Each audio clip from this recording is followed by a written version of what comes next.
Yes, my dear students, I welcome you all for another presentation on JEE Mains Physics. Right? Today we are going to see the lecture number 2, which is again just I want to give you a brief on the coverage of the syllabus. Right? In our previous presentation also we have seen some of the important points with respect to the coverage of this syllabus of the physics subject. In this presentation also I want to give you the overall and summary type brief information about the syllabus of the physics subject which is required for JEE mains examination, right? So as far as this physics is concerned, as I already told you in the last presentation, according to the National Testing Agency, I already told you in the last video that NTA, National Testing Agency, is a government body, central government autonomous body, which is responsible to conduct that JEE examination main every year, right? So, as far as the physics subject is concerned, as far as this physics subject is concerned, so I already told you in our previous presentation that basically it consists of three subjects. One is the mathematics, second is the physics, and the chemistry. I already told you that the distribution of marks from mathematics you will get 20 plus 5 questions, and from physics also it is 20 plus 5, and from chemistry also it is 20 plus 5. I already told in previous presentation. So what is this 20? 20 is nothing but 20 multiple choice questions. Multiple choice questions. So only A, B, C, D options will be given. You need to choose the correct answers for from mathematics as well as from the physics as well as from the chemistry, these three subjects. So you will be asked 20 multiple choice questions from each the subject. This will be given under section A. Section A, because in JEE main examination, there are two parts. Okay, section A and section B. In section A, all multiple choice questions from mathematics, from physics and chemistry will be asked. Getting? So ప్రియమైనటువంటి students, ఇది JEE ఫిజిక్స్కి సంబంధించినటువంటి syllabus గురించి మనం మాట్లాడుతున్నాము. Okay. So ఎవరైతే intermediate MPC చదివినటువంటి students, ఎవరైతే జాయింట్ ఎంట్రన్స్ ఎగ్జామినేషన్ అనగా ఐఐటి యాజ్ వెల్ యాజ్ ఎన్ఐటీస్లో బీటెక్ అడ్మిషన్ కోసం మరి ప్రయత్నం చేస్తున్నటువంటి విద్యార్థులు ముఖ్యంగా గుర్తుపెట్టుకోవాల్సింది ఏంటంటే, ఈ జేఈఈ అనేటువంటి ఎగ్జామ్ ఏదైతే ఉందో, జేఈఈలో మనకు టూ పార్ట్స్ ఉంటాయి. ఆల్రెడీ నేను ప్రీవియస్ వీడియోలో చెప్పాను. ఓకే. ఒకటేమో మెయిన్స్ అని ఉంటుంది, రెండోది అడ్వాన్స్డ్ అని ఉంటుంది. సో జేఈఈ మెయిన్స్ అని పిలుస్తారు. సెకండ్ పార్ట్ ఏంటంటే జేఈఈ అడ్వాన్స్ అని పిలుస్తారు. జేఈఈ మెయిన్స్ అని ఏదైతే ఉందో అది ఎన్టీఏ అనేది కండక్ట్ చేస్తుంది. నేషనల్ టెస్టింగ్ ఏజెన్సీ అనేది ఒక అటానమస్ బాడీ ఉంది. సెంట్రల్ గవర్నమెంట్ వాళ్ళు ఎన్టీఏ అనేటువంటి ఒక సపరేట్ వింగ్ ఒకటి క్రియేట్ చేసి ఎన్టీఏ వాళ్లకు జేఈఈ మెయిన్స్ ఎగ్జామ్ కండక్ట్ చేసేటటువంటి బాధ్యతలు వారికి అప్పగించడం జరిగింది. కనుక ప్రతి సంవత్సరం కూడా ఈ జేఈఈ మెయిన్స్ అనేటువంటి ఎగ్జామినేషను ఎన్టీఏ అనేది కండక్ట్ చేస్తూ ఉంటుంది. ఓకేనా? అలాగే ఆ మెయిన్స్ ఎగ్జామ్స్ కండక్ట్ చేయడమే ఎన్టీఏ యొక్క పని. ఆ తరువాత జేఈఈలో ఇంకొక స్టెప్ కూడా ఉంటుంది. అది అడ్వాన్స్డ్ అంటారు. దాన్ని జేఈఈ అడ్వాన్స్డ్ అంటారు. అది ఐఐటీస్ కండక్ట్ చేస్తుంది ప్రతి సంవత్సరం. అనగా Indian Institute of Technologies. These are the premier institutions in India. The number one category institutions in India, IITs అంటారు కదా, ఇండియన్ ఇన్స్టిట్యూట్ ఆఫ్ టెక్నాలజీస్. అవి కండక్ట్ చేస్తూ ఉంటాయి అన్నమాట జేఈ అడ్వాన్స్డ్ అనేది, రైట్?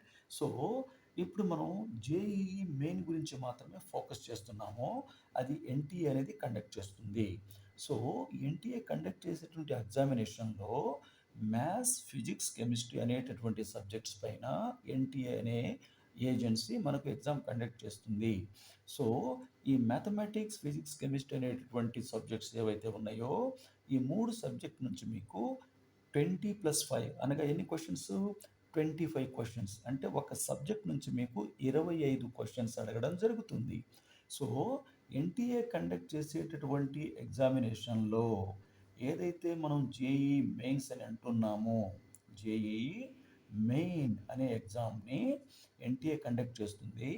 ఈ కండక్ట్ చేసే ఎగ్జామ్లో 3 సబ్జెక్ట్స్ ఉంటాయి. ఏంటవి? మ్యాథమెటిక్స్, అలాగే ఫిజిక్స్, కెమిస్ట్రీ ఇక్కడ నేను రాసిన విధంగా. అయితే ఈ ఎన్టీఏ కండక్ట్ చేసేటటువంటి జేఈ మెయిన్స్ ఎగ్జామ్లో సెక్షన్ ఏ, సెక్షన్ బి అని 2 సెక్షన్స్ ఉంటాయి. సెక్షన్ ఏలో 3 సబ్జెక్టులకు సంబంధించి ఒక్కొక్క సబ్జెక్ట్లో మీకు 20 క్వశ్చన్స్ అడగడం జరుగుతుంది. From mathematics you will be asked 20 questions, from physics you will be asked another 20 questions, from chemistry you will be asked another 20 questions. ఓకేనా? సో సెక్షన్ ఏలో ఎన్ని క్వశ్చన్స్ అయిపోయినాయి ఇప్పుడు? 20 + 20 + 20 ఎన్ని? 3 20లో 60 క్వశ్చన్స్ మీకు అయిపోయినాయి. అవునా? ఇవి మల్టిపుల్ చాయిస్ క్వశ్చన్స్, ఎంసీక్యూస్ అంటారు. మల్టిపుల్ చాయిస్ క్వశ్చన్స్ అనగా ఏబిసిడి ఆప్షన్స్ ఇవ్వడం జరుగుతుంది. వాటిల్లో కరెక్ట్ ఆన్సర్ ఒకటే ఉంటుంది. అది మీరు దాన్ని టిక్ చేయాల్సి ఉంటుంది. ఓకేనా? అలాగే ఇది సెక్షన్ ఏలో. అలాగే ఇదే క్వశ్చన్ పేపర్లో సెక్షన్ బి కూడా ఉంటుంది. సెక్షన్ బి ఏంటంటే ఇక్కడ చూసారా, ప్రతి 3 సబ్జెక్టులు కూడా మ్యాథ్స్, ఫిజిక్స్, కెమిస్ట్రీ నుంచి 5 క్వశ్చన్స్ మీకు న్యూమరికల్ ఎనాలిసిస్ అనగా కొంచెం మ్యాథమెటిక్స్ స్టెప్స్ వైజ్గా చేయాలి. మల్టిపుల్ చాయిస్ క్వశ్చన్స్ కాదు. న్యూమరికల్ అంటే అర్థం ఏంటంటే మీరు స్టెప్స్ వైజ్గా సాల్వ్ చేసేసి మీరు సాల్వ్ చేసి ఆన్సర్ తీసుకురావాలి. మీరు సాల్వ్ చేయాలి క్వశ్చన్స్. సో 5 క్వశ్చన్స్ వస్తాయి. మ్యాథమెటిక్స్ నుంచి ఒక 5 క్వశ్చన్లు అడగడం జరుగుతుంది. ఫిజిక్స్ నుంచి 5 క్వశ్చన్లు, కెమిస్ట్రీ నుంచి 5 క్వశ్చన్స్. బేసికల్గా ఈ యొక్క ఏవైతే మ్యాథ్స్, ఫిజిక్స్, కెమిస్ట్రీ నుంచి అడిగేటటువంటి ఈ 5 క్వశ్చన్స్ 5 + 5 + 5 15 క్వశ్చన్స్ ఉంటాయి మీకు. ఓకేనా? ఇవి ఎలా ఉంటాయంటే ఎక్స్పెరిమెంటల్ బేస్డ్ క్వశ్చన్స్ ఉంటాయి. ఎక్స్పెరిమెంటల్ నాలెడ్జ్ అంటే ఎక్స్పెరిమెంటల్గా మీరు ఇంటర్మీడియట్ చదివేటప్పుడు మొదటి సంవత్సరం, రెండో సంవత్సరం మీరు చదివేటప్పుడు కొన్ని మీరు ప్రాక్టికల్స్ చేస్తారు కదా. ఆ ప్రాక్టికల్స్లో నుండి మీరు కొన్ని వెర్నియర్ క్యాలిపర్స్ ఫర్ ఎగ్జాంపుల్, లేకపోతే స్క్రూ గేజ్ మీరు వాడతారు. అవునా? వాటి నుంచి ఎర్రర్ ఎనాలిసిస్ లేకపోతే లీస్ట్ కౌంట్, ఓకేనా, ఈ క్యాలిక్యులేట్ చేస్తారు కదా మీరు. ఆ ఎక్స్పెరిమెంట్కి సంబంధించి ఆ బేసిక్ నాలెడ్జ్ని చెక్ చేయడం కోసమే మమ్మల్ని అడుగుతారనమాట. కాబట్టి సెక్షన్ బిలో మీకు కొంత న్యూమరికల్ టైప్ క్వశ్చన్స్ ఇస్తారు. మల్టిపుల్ చాయిస్ క్వశ్చన్స్ ఉండవు. కనుక ఇవి సెక్షన్ బిలో మ్యాథమెటిక్స్ నుంచి 5 క్వశ్చన్స్, ఫిజిక్స్ నుంచి 5 క్వశ్చన్స్, కెమిస్ట్రీ నుంచి 5 క్వశ్చన్స్ మీకు ఇవ్వడం జరుగుతుంది. అనగా ఎన్ని క్వశ్చన్స్ అయిపోయినాయి? 15 క్వశ్చన్స్. అనగా 60 మల్టిపుల్ చాయిస్ క్వశ్చన్స్, 15 ఏమో numerical questions. 60 + 15 how many questions? 75 క్వశ్చన్స్. అవునా? Therefore each question carries 4 marks. కాబట్టి 75 టోటల్ 75 అయిపోయినాయి. Total question 60 + 15 75. Each question carries 4 marks. కాబట్టి అనగా 75 క్వశ్చన్స్ ఉంటాయి ఓవరాల్గా. ఒక్క క్వశ్చన్కి 4 మార్కులు ఉంటుంది. 75 × 4 300 మార్కులు. అనగా మీరు రాసేటటువంటి ఎగ్జామ్ ఎన్ని మార్క్స్కో తెలుసా? 300 మార్క్స్కి రాస్తారు. ఎన్ని సబ్జెక్టులు ఉన్నాయి మొత్తం? 3 ఉన్నాయి. ఏంటవి? Maths, physics, chemistry. సో 300 మార్కులు 3 సబ్జెక్టులు. అంటే ఒక సబ్జెక్ట్ ఎన్ని మార్క్స్? 100 మార్క్స్. అంటే 100 మార్కులు. అంటే మ్యాథమెటిక్స్ 100 మార్కులకు మీరు రాస్తారు, ఫిజిక్స్ మీరు 100 మార్కులకు రాస్తారు, కెమిస్ట్రీ ఇంకొక 100 మార్కులకు మీరు రాస్తారు. అంటే ప్రతి సబ్జెక్ట్ నుంచి 100 మార్కులు 100 మార్కులు అడుగుతారనమాట ఎగ్జామినేషన్లో. ఓకేనా? 100. సో మొత్తం 25 క్వశ్చన్స్. ఒక సబ్జెక్ట్ నుంచి 25 క్వశ్చన్స్ వస్తాయి. మ్యాథ్స్ నుంచి 25 క్వశ్చన్స్ వస్తాయి. ఎన్ని మార్కులకి? 100 మార్కులకి. అలాగే ఫిజిక్స్ నుంచి 25 క్వశ్చన్లు అడుగుతారు. ఎన్ని మార్కులకి? 100 మార్కులకి. కెమిస్ట్రీ నుంచి ఇంకొక 25 క్వశ్చన్లు అడుగుతారు. ఎన్ని మార్కులు? 100 మార్కులు. కాబట్టి టోటల్ ఎన్ని మార్కులు అయిపోయినాయి? 300 మార్కులు. కాబట్టి అయితే నేను మీకు ఎక్స్ప్లెయిన్ చేస్తున్నది ఏంటంటే ఫిజిక్స్ గురించి మాత్రమే మనం మాట్లాడుతున్నాము. ఫిజిక్స్ అనగా ఇప్పుడు మ్యాథ్స్ 100, ఫిజిక్స్ 100 మార్కులు, కెమిస్ట్రీ 100 కదా. నేను మాట్లాడుతుంది ఫిజిక్స్ గురించి మాత్రమే. అనగా భౌతిక శాస్త్రం అంటాం కదా. సో ఈ 100 మార్కుల గురించి. కాబట్టి మనం ఏదైతే ఇప్పుడు చేయబోతున్నామో వీడియోస్, అక్కడ మీరు ఫిజిక్స్ సబ్జెక్ట్ పైన మనం ఫోకస్ పెడుతున్నామో అనగా ఈ 100 మార్కులు. ఓకేనా? ఈ ఈ కెమిస్ట్రీ ఫిజిక్స్, కెమిస్ట్రీ మనం టచ్ చేయట్లేదు. ఓకేనా? ఓన్లీ ఫిజిక్స్ పైనే ఫోకస్ చేస్తున్నాము 100 మార్కులకు సంబంధించి. కనుక ఇప్పుడు ఎన్టీఏ ఏదైతే ఉందో, ఈ జేఈఈ మెయిన్స్ అండ్ ఎగ్జామినేషన్‌లో ఫిజిక్స్ సబ్జెక్ట్ మీరు తీసుకున్నట్లయితే, ఎన్టీఏ ఫ్రేమ్ చేసినటువంటి టాపిక్స్ ఎన్ని ఉన్నాయో తెలుసా? మొత్తముగా 20 యూనిట్లున్నాయి. There are 20 units are there. Okay. 20 units ఉన్నాయి. అవి చకచక నేను చెప్పేస్తాను. మీరు గమనించండి. ఎందుకంటే, మనం సబ్జెక్ట్‌లోనికి వెళ్ళబోయే ముందు మనకసలు సిలబస్ ఏంటో మనకు తెలియాలి. ఓకేనా? సిలబస్ ఏంటో మనకు తెలియాలి. ఎన్ని యూనిట్స్ ఉన్నాయి? ఏ యూనిట్స్ దేని గురించి మాట్లాడుతుంది? దాని యొక్క ఉద్దేశ్యం ఏంటి? దాంట్లో ఏమి సబ్ టాపిక్స్ ఉన్నాయి? ఏం మాట్లాడుతున్నారు దాంట్లో? మనం గుర్తుపెట్టుకోవాల్సిందేంటి? మనం ప్రాక్టీస్ చేయాల్సిందేంటి? ఎలా చదువుకోవాలనేది ఒక మంచి ఉద్దేశ్యం కలిగి, నీట్‌గా ఒక అండర్‌స్టాండింగ్ మనకు ఉన్నట్లయితే తప్పకుండా మీరు చక్కగా సబ్జెక్ట్ అర్థం చేసుకోగలుగుతారు. ఎగ్జామినేషన్‌లో ఎలాంటి టెన్షన్ లేకుండా నీట్‌గా మీరు ఆన్సర్ చేయగలుగుతారు. అలాగే మంచి మార్క్స్ మీరు స్కోర్ చేయగలుగుతారు. స్టూడెంట్స్, సో జాగ్రత్తగా వినండి. సో ఇక్కడ జేఈఈ ఫిజిక్స్‌లో టోటల్‌గా సిలబస్ ఎన్టీఏ ఫ్రేమ్ చేసినటువంటి సిలబస్‌లో 20 యూనిట్స్ ఉన్నాయి. ఇక్కడ నేను రాస్తున్నవి యూనిట్ 1 అనమాట. ఇక్కడ 1, 2, 3, 4, 5, 6 రాసుకుంటూ పోతున్నా కదా! 1 అనేది ఫస్ట్ యూనిట్. ఈ సెకండ్ అనేది సెకండ్ యూనిట్. 3 అనేది థర్డ్ మూడో యూనిట్. నాలుగో యూనిట్, ఐదో యూనిట్, ఆరో యూనిట్. సో, మొదటి యూనిట్ నేను రాసాను కదా ఇక్కడ. ఈ ఫస్ట్ యూనిట్ గనక మీరు చూస్తే టాపిక్ ఏంటో తెలుసా? Units and measurements. ఏంటిది? Units and measurements. వీటి గురించి డీటెయిల్‌గా మరలా చెప్తాను మీకు. అసలేంటి? ఎన్ని టాపిక్స్, ఎన్ని యూనిట్స్ ఉన్నాయి? వాటిలో దేని గురించి మనం చదువుకోబోతున్నాం అనేది తెలియాలి కదా మీకు. అందుకోసం. యూనిట్ 1 ఏంటంటే యూనిట్స్ అండ్ మెజర్‌మెంట్స్. అది యూనిట్ 1 అనమాట. యూనిట్ 2 ఏంటో తెలుసా? కైనమాటిక్స్. రెండోది కైనమాటిక్స్. మూడోది ఏంటో తెలుసా? Laws of motion. Laws of motion. నాలుగోది వచ్చేసరికి, నాలుగో యూనిట్ వచ్చేసరికి work, energy and power. Work, energy and power. అలాగే fifth unit discuss about the rotational motion. The fifth unit discuss about the rotational motion. And the sixth unit is also describes about the gravitation. ఏంటిది? Gravitation. అలాగే మీరు seventh కనుక చూశారనుకోండి, properties of solids and liquids. ఓకేనా? Properties of solids and liquids. మీరు గనక even గూగుల్‌లోకి వెళ్ళేసి NTA NTA వెబ్‌సైట్‌లోకి వెళ్లారనుకోండి మీరు. ఎన్టీఏ వెబ్‌సైట్ గూగుల్‌కి వెళ్ళేసి సింపుల్‌గా ఐఐటీ జేఈఈ మెయిన్స్ సిలబస్ అని కొట్టండి. చక్కగా మీకు పీడీఎఫ్ కాపీ, సిలబస్ కాపీ మీకు వచ్చేస్తది. ఆ సిలబస్ కాపీ తీసుకొని దగ్గరగా మీరు స్టడీ చేయండి. దగ్గర పెట్టుకోండి. ప్రింట్ తీసుకొని ఒకటి పెట్టుకోవాలి. సో, అది రోజు మీరు చూస్తుండాలి. ఆ సిలబస్ మీరు చూస్తున్నట్లయితే, ప్రతిరోజు మీరు చూడడం వల్ల, ఆ సిలబస్ మీ మైండ్‌లోకి వస్తుంది. మీ మైండ్‌లోకి రావడం వల్ల, మీరు చక్కగా దాన్ని గుర్తుపెట్టుకోగలుగుతారు. మీరు గుర్తుపెట్టుకోగలిగినట్లయితే, మీరెప్పటికి మర్చిపోరు. మీరెప్పటికి మర్చిపోనట్లయితే, చక్కగా మీరు పెర్ఫార్మ్ చేయగలుగుతారు. Simple logic. That's it. కనుక సో, సిక్స్త్ యూనిట్ వచ్చేసి మనకు గ్రావిటేషన్. ఓకేనా? మిగతాయి నేను చదివేస్తాను. ఎందుకంటే రాసేదానికంటే ఇక్కడ ఒక 6 యూనిట్స్ నేను రాయగలిగాను. Remaining I quickly read it for your benefit అనమాట. So, unit 7 covers actually the the properties of solids and then liquids అనమాట. యూనిట్ నంబర్ 8 వచ్చేసరికి థర్మోడైనమిక్స్. అలాగే యూనిట్ నంబర్ 9 వచ్చేసరికి kinetic theory of gases.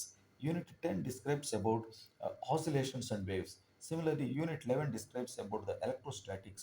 Unit 12 describes about current electricity, as well as Unit 13 discuss about the magnetic effects of current and magnetism. And Unit 14 discuss about the electromagnetic induction and alternating current. Unit 15 describes about electromagnetic waves, right? Unit 16 discuss about the optics.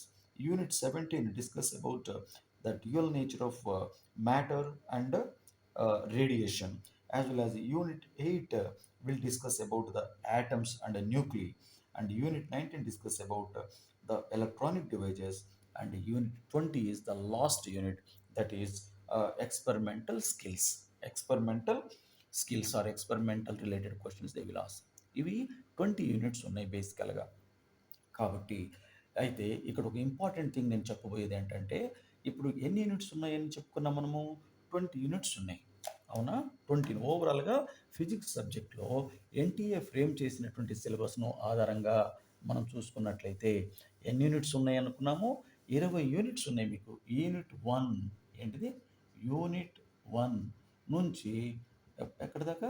Unit 20 ఎక్కడి దాకా ఉంది? Unit 20. కాబట్టి ఎన్ని questions వస్తున్నాయి మనకు?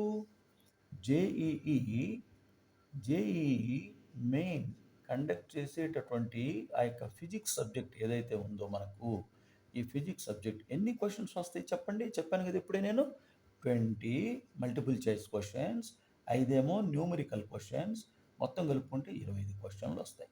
అవునా? 25 questions మీకు వస్తాయి. సో 25 క్వశ్చన్స్ ఎన్ని మార్కులకి? 100 మార్కులకు ఉంటాయి. గుర్తుపెట్టుకోవాలి జాగ్రత్తగా. ఎన్ని మార్కులకు ఉంటాయి? 100 మార్కులకు ఉంటాయి.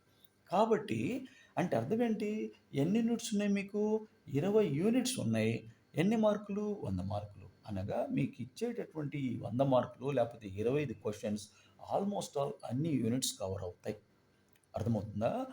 అన్ని యూనిట్స్ పైన కవరేజ్ చేస్తూ మీకు క్వశ్చన్స్ ఇవ్వడం జరుగుతుంది ఎగ్జామ్‌లో. కనుక on on and average on average మీరు చూసుకున్నట్లయితే మొదటి యూనిట్ నుంచి 1-2 ప్రాబబ్లీ 1-2 క్వశ్చన్లు అడుగుతారమ్మా. 1-2 క్వశ్చన్స్ నార్మల్లీ. ఎందుకంటే సిలబస్ అంతా కవర్ చేయాలి కదా! ఎగ్జామినేషన్‌లో మీకు ఎగ్జామ్ పేపరు ఫ్రేమ్ చేసేటప్పుడు వాళ్ళు ఏం చేస్తారంటే experts they will cover the entire syllabus.